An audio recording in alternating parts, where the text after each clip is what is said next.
إنها بطلة قصتنا ريماس، فتاة شقية تعيش مع والدتها وأختها الصغيرة سوسن. قد درست بالجامعة بتخصص أحبته هي بنفسها لأجل أن تحصل على عمل تحلم به مستقبلا. هي فتاة تبلغ 27 من عمرها، وأختها تصغرها ب10 سنين كفارق بينهما. كثيرا ما كانت ولا تزال تقوم بالعديد والكثير من الشقاوة والمكائد، سواء لأختها التي تشاطرها شقاوتها هذه، أم مع صديقاتها اللواتي دائما ما يشتكين منها كما تفعل أمها أيضا. وبيوم من الأيام، وقد كان يوم الخميس، كانت ريماس تعد حقيبة ملابسها لكونها كانت تستعد للرحيل لمنزل خالتها التي تقطن بالمنطقة القريبة من منطقتها.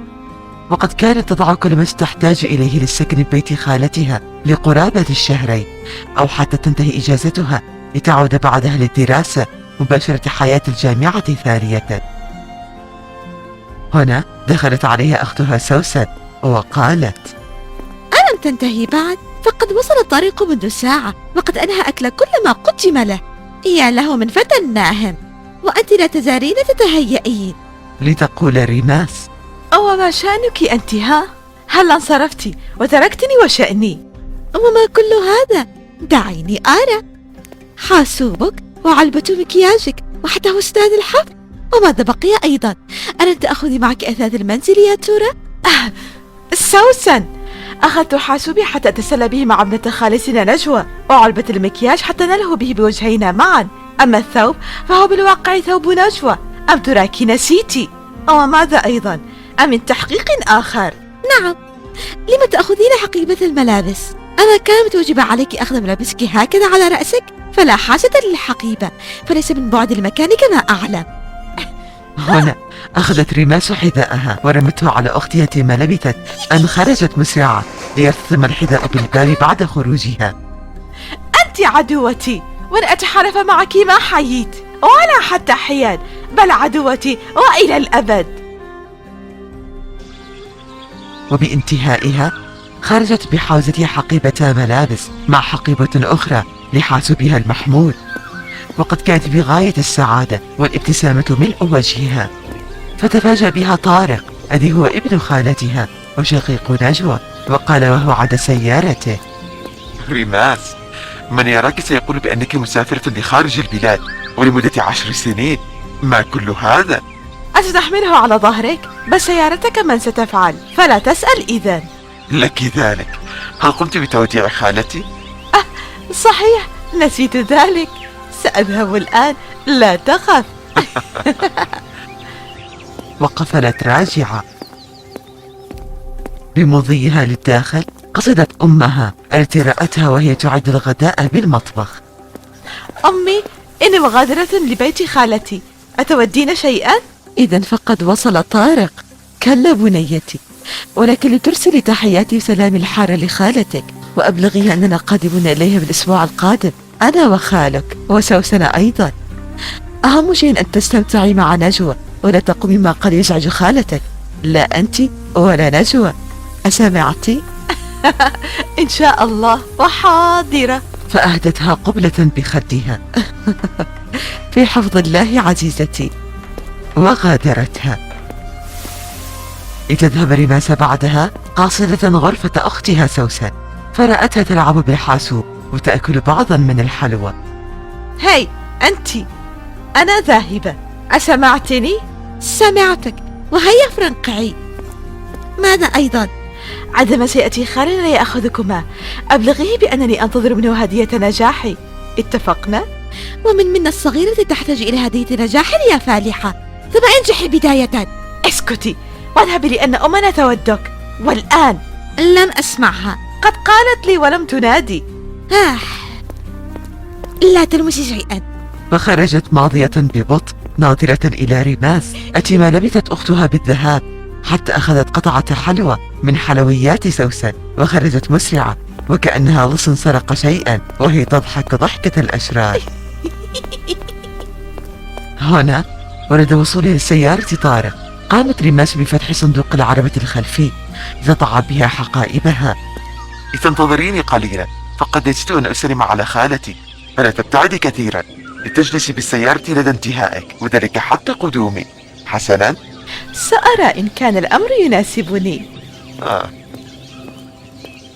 هنا سمعت ريماس صوت انضاء قطة صغيرة صدر بجانب منها، فأخذت تلتفت يمنة ويسرى حتى وجدتها قطة بيضاء فارسية صغيرة تموء بالجوار. قطة وهنا؟ وحاولت الاقتراب منها وهي تزال تحمل حقيبة ملابس واحدة وحقيبة الحاسوب بيديها. تعالي يا حلوتي، فأنا صاحبتك الجديدة. ولكن القطة فزعت منها وبدأت بالدخول بين الشجيرات، وريماس لم تستسلم وبدأت هي الأخرى باللحاق بها. فقط تعالي حتى أمسكك بيدي هاتين، فأنا لا آكل لحوم القطط، لذا لن آكلك. وهما تمضيان وتمضيان، وريماس تقول: تعالي ولا أكلتك بالفعل، أسمعتني؟ وهي لا تزال تبتعد. وعند نقطة معينة بالجوار اختفت القطة فجأة بين الأعشاب، فعجبت ريماس من ذلك. أين ذهبت؟ وتبعتها حتى سقطت هي الأخرى بالمكان ذاته، وبحفرة عميقة بلغ عمقها 4 أمتار ونصف، لتسقط ريماس بها، وقد آلمها ذلك كثيرا. ما هذا؟ كيف حدث هذا الآن؟ يا عزيزتي، كيف كان هذا مؤلم فعلا. لترى القطة بجوارها، وقد انتبهت للمكان الذي غدت به. بل أين أنا يا ترى؟ أوقعت من مغارة أو ما شابه؟ فرأت للأعلى، وقد كانت الفتحة بعيدة جدا عنها. يا رب، ما العمل الآن؟ قاله بسببك يا مفعوصة. ماذا يمكن أن أفعل الآن يا ترى؟ فبدأت بطلب النجدة والصراخ، ولكن ما من مجيب. ساعدني أحدكم، لقد وقعت هنا. وقد بقت الحال هكذا مطولة ومن أحد يسمعها، وتابعت الصراخ: هاي، أنا هنا. العالم كله ذهب لمناطق أخرى، أو زيارات للأهل أو الأصدقاء، أو نزهات بهذه الإجازة، فمن ذا الذي سيصغي إلي؟ كما أنني قد ابتعدت عن المنزل كثيرا. هاي، لا فائدة. لتلاحظ أن القطة تمضي بطريق نحو الداخل، فعجبت. لا تتحركي حتى نضيع أكثر، فيكفي ما نحن به الآن، فأنا أخشى أن يظهر لنا غول أو مصاص دماء إن ذهبنا إلى أعماق هذه الطريق. لتمضي القطة مكملة إلى أعماق الكهف. يا إلهي، أخشى أن يعاقبني الله إن تركتك لهم. انتظري لحظة إذن. فحملت حقائبها وأكملت خلف القطة. أخشى أن يأتي الغول أو أيا كان ويأخذ حقائبي وأنا بعيدة عنها. وهما لا تزالان تمضيان وتسيران، لتقول ريماس: يا للمصيبة، ما هذه المشكلة أوقعت نفسي بها؟ وإلى أين يأخذنا هذا الطريق؟ فقد تعبت حقا. لنعد أدراجنا يا حلوة. والقطة لا تزال تكمل. أم لتذهب إلى الجحيم، فلم أعد أبالي بك. فنظرت للخلف لترتعد. المكان جميل جدا، وهو بهذه الظلمة الحالكة. يبدو أنني سأبقى معك، فما عدت أعلم من يجب علي حماية الآخر والمضي خلفه. حتى مضت ما يقارب النصف ساعة، هنا ظهر لهما نور من الجانب الذي تقصدانه. هذا نور، إنه مخرج. فهرعت القطة لتركض ريماس خلفها، حتى إذا ما خرجتا ظهرت أمامهما أرض كبيرة واسعة، وقد كانت كغابة كثيفة الشجر. ما هذا؟ هذه منطقتنا يا ترى؟ لم يكن بها مكان كهذا. أهي حديقة عامة؟ ولكن أين الألعاب والناس؟ وكأنني بالأمازون. فمضت بطريقها ورمت بالحقائب جانبا. أما من منازل أو شوارع أو سيارات أو بشري حتى. ثم أخذت ريماس تمضي بالمكان، وقد كانت كلها أشجار لمناطق سهلية، فأكملت حتى وجدت نهرا جميلا جاريا. وأخيرا ماء نعم.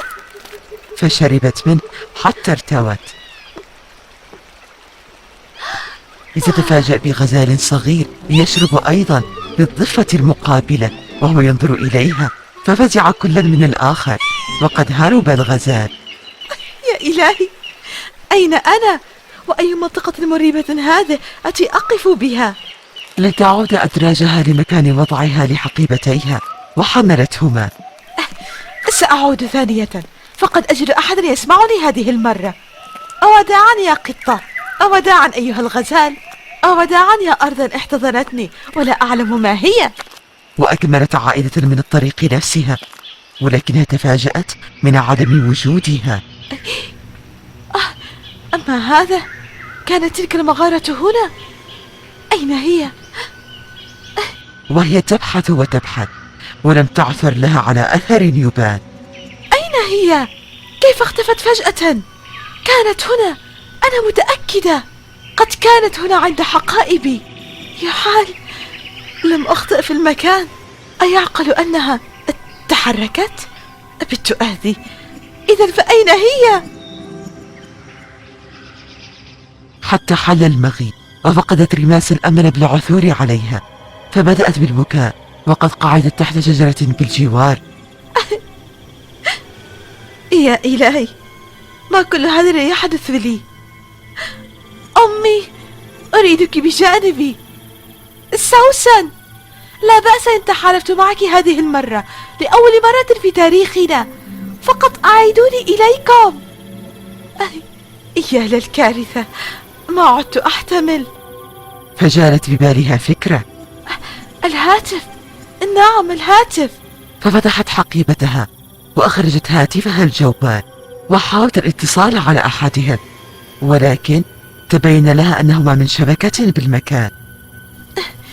أما هذا، أما من تغطية للهاتف هنا؟ لا بأس. وفتحت حاسوبها المحمول وبدأت تفتح الإنترنت، ولكنه لا يعمل. وماذا بعد؟ أما من تغطية للإنترنت أيضا؟ أية كارثة سيئة هذا! كيف لهم أن يعلموا مكاني الآن؟ لقد تعبت. وباتت تبكي بشدة.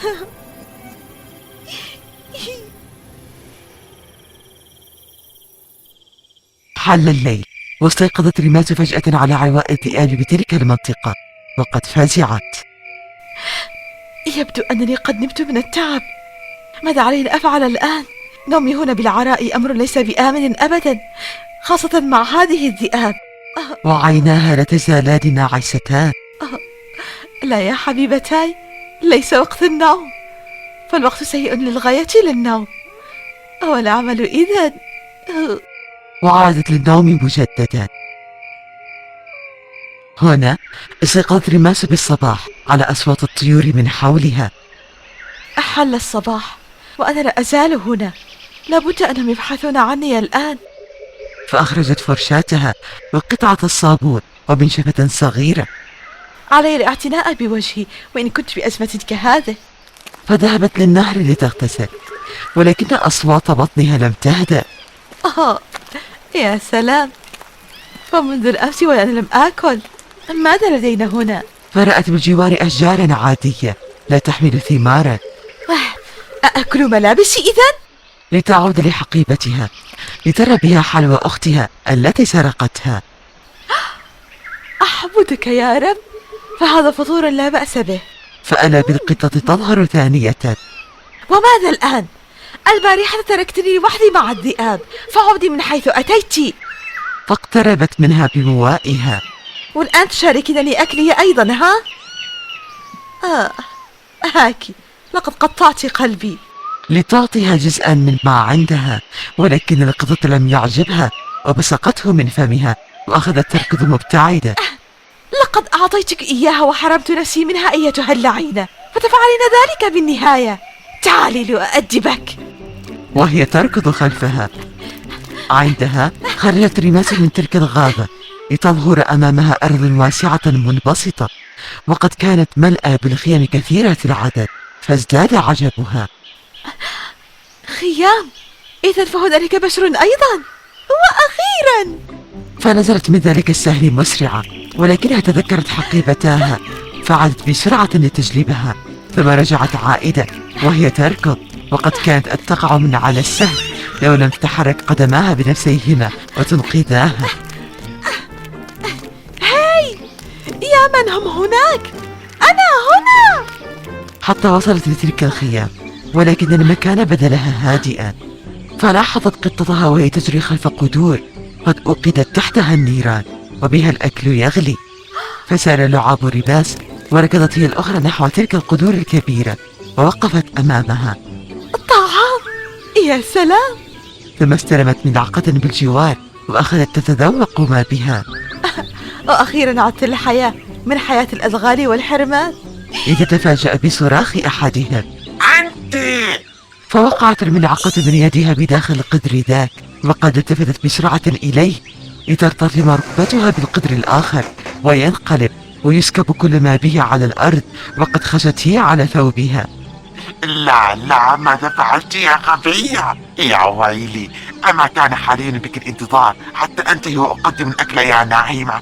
فلم يبقى الكثير. أترين ما قمت به الآن؟ سأحاقب بسببك أنت. ماذا حدث؟ ومن هذا؟ لا أدري من أين أتت هذه الفتاة لتفعل ما فعلت. فماذا علي أن أفعل الآن؟ يا للمصيبة، ولم هذا القدر بالذات؟ ومن أين أتت هي أيضا؟ أمن السماء نزلت يا فتاة؟ أية سماء وأي هواء! كنت جائعة يا هذا، وهل برأيك آكلك حتى ينضج ما بالقدر؟ وقد كانت القطة تأكل مما قد سكب ليركلها الرجل قائلا: لتغادري يا كارثة، لتغادري أنت وقطتك هذا. قد تجاوزت حدودك. أكل هذا لكوني فقط سكبت ما بالقدر بغير قصد. هنا أتى 2 من الرجال، وقد كان يرتديان ملابس مميزة عن الآخرين، ليقول أحدهما: القادة ينتظرون إفطارهم، وها قد اكتملت الحكاية، فماذا سأقول الآن؟ ماذا جرى؟ وأين هو الأكل؟ عليك بتقديمه حال القائد الأعلى، فقد تأخرت عن موعد التقديم. لتنتظروا للحظة، فقد حدث شيء لم يكن بالحسبان. سنقوم بتحضير إفطار آخر. لقد سكب إفطار القادة من على القدر. ماذا تقول؟ نقول لك بأنهم ينتظرونه الآن، وتقول أنه سكب وستقومون بإعداد آخر؟ أتعلم ما يعنيه هذا؟ لأن هذا ما حدث. لا بأس لا بأس، سنعالج الأمر، فقد تريث. سنعطيك طعام الجند إن أردت. التعليم من هذا الإفطار أيها الأحمق؟ إن القادة الكبار أتريد أن يقطع رأسك؟ كلا كلا، بل سأحاول الطبخ من جديد. بل لن تفعل، فتعال وأخبر القادة بنفسك بما قد حدث، فلا شأن لنا أن نتحدث بهذا. فجراه معهما وأخذ الآخرون بالحديث. هنا هرعت ريماس خلفهما، وسط لهجة كل من كان بالمخيم بوجودها وهيئتها. هنا أدخلوا الطباخ لخيمة كانت بغاية الضخامة والفخامة، ووقفت ريماس خارجها وأخذت تحدق وتنظر بعجب. ما عدت أفهم شيئا. وما هي إلى ثوان حتى خرج الجنديان ووقف أمام مدخل الخيمة، وقد اقتربت هي منهما. مرحبا.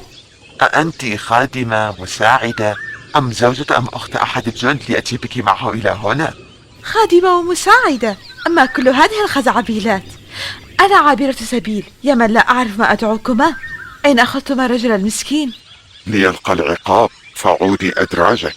هنا سمعت ريماس صوت الرجل بالخيمة وهو يقول: أقسم لك يا سيدي، أقسم لك بأن هذا ما حدث، صدقني. فعم الهدوء ثانية. أقتل؟ من يدري. فخرج أحد الرجال من الخيمة ونظر إليهما بحدة ليصمتا بسرعة، وكذا خرج من خلفه الطباخ. هذه هي يا سيدي، هي من سكبت القدر الذي كان يحوي إفطاركم يا سيدي. فارتعدت ريماس. مرحبا. ما هذا؟ من أين لنا بإمرأة ونحن معسكر للجيش؟ جيش؟ اجلباها للداخل. فأمسك بها الحارسان وأدخلاها للخيمة وهي بعجب شديد. وما أن غدت بها رأت ريماس أمامها عدد من الرجال، وقد أحست بالهيبة والترف التي بدت عليهم، ليتعجب أحدهم وأتى نحوها وقال بابتسامة: فتاة، أمر غريب، من أين جلبتموها؟ لا علم لنا يا سيدي. لقد قدمت من قلب الغابة سيدي، فقد وجدتها كما قلت لكم عند مائداتكم، لكونها من سكبت ما به. ليحوم ذاك الرجل حولها.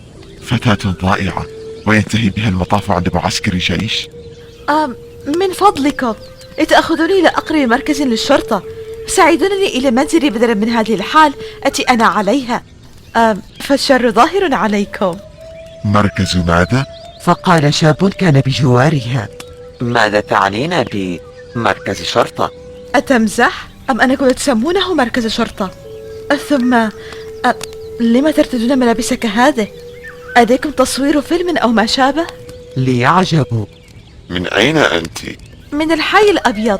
أم سيارة حتى تعيدونني للمنزل؟ فالمكان ليس ببعيد. من أي أرض أنت؟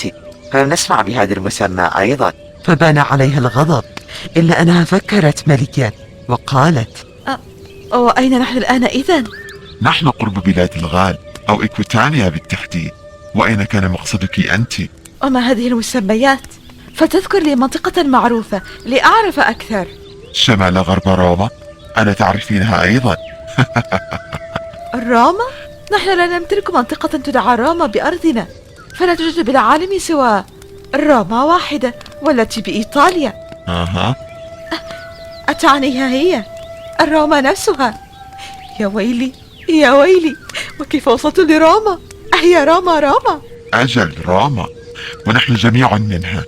وأنت يا حلوتي، أمن الغال أم جرمانيا؟ لا أعرف ما الذي جال ببالي عندما ذكرت روما، فأنتم تبدون لي كالرومان. تنكركم جميل، فقد خدعتموني حقا. ليعجبوا مجددا: ولكننا الرومان فعلا، وكأنك لم توجدي بالعالم من قبل. فالرومان هم أفضل وأعظم وأقوى شعب على الإطلاق، فهل يعقل أنك لم تعرفينا أم أنك تنكريننا؟ فباتت تتوتر. هنا تكلم أحدهم، وقد كان بداخل مكان آخر منعزل عن المكان الذي هم فيه بداخل الخيمة، وقد قال: ما كل هذا الجدال؟ ألم يحن وقت الإفطار بعد؟ فخرج لهم من خلف ستار يفصله عنهم، فعجبت ريماس عندما رأته يرتدي ثوبا مختلفا عن الآخرين. هل أنهيت استحمامك يا أخي؟ كانت أصواتكم عالية، فما الذي يجري هنا؟ ليرى ريماس: لا تؤاخذنا، فلم نقصد أن ندخلها بخيمتك، لتأخذوها معكم حتى نعرف كيف نتصرف. لحظة واحدة، من أين لكم بها؟ أسرتموها من غير أمر آمركم به؟ إنها قصة لن تستوعبها يا أخي، فلا تشغل نفسك. ومن هذا؟ هذا كلوديوس أخي، قائد الجيش وأكبر جنرالات روما يا عزيزتي. ولما هي هنا؟ سأخرجها حالي إن أحببت. لم أقصد وجودها بالخيمة، بل ما قصتها وسبب مخافة تواجدها بالمعسكر.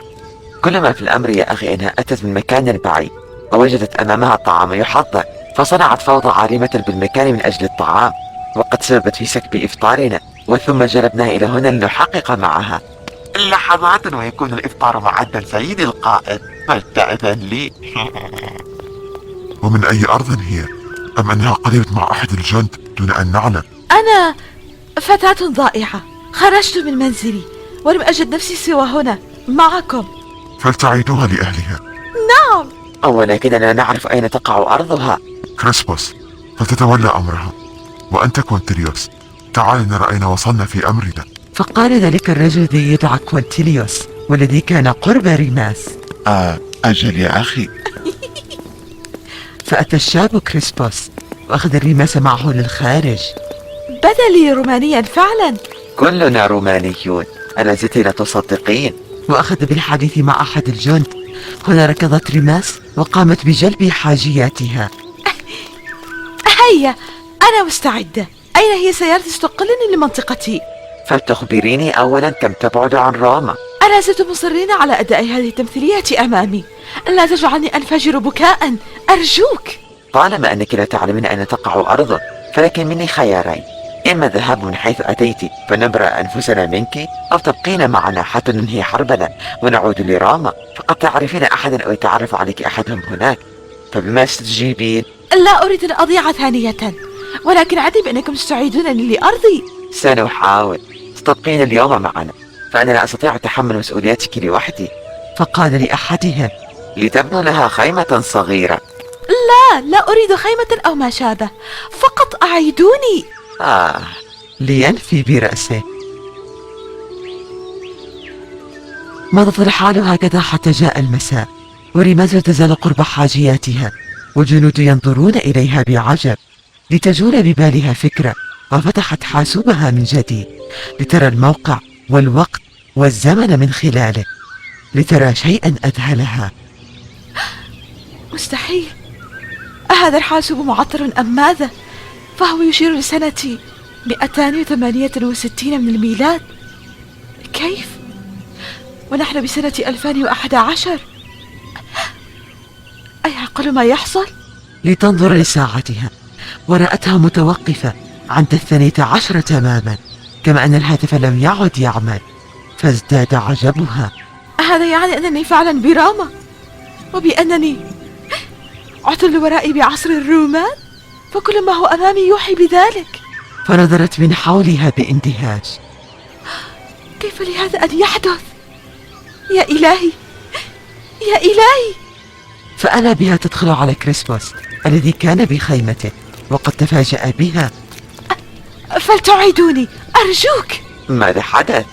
لا أريد البقاء، إنني أعرف المكان الذي أتيت منه، فلربما ظهر مجددا، فلتأخذني إليه أرجوك. وهو بعجبه.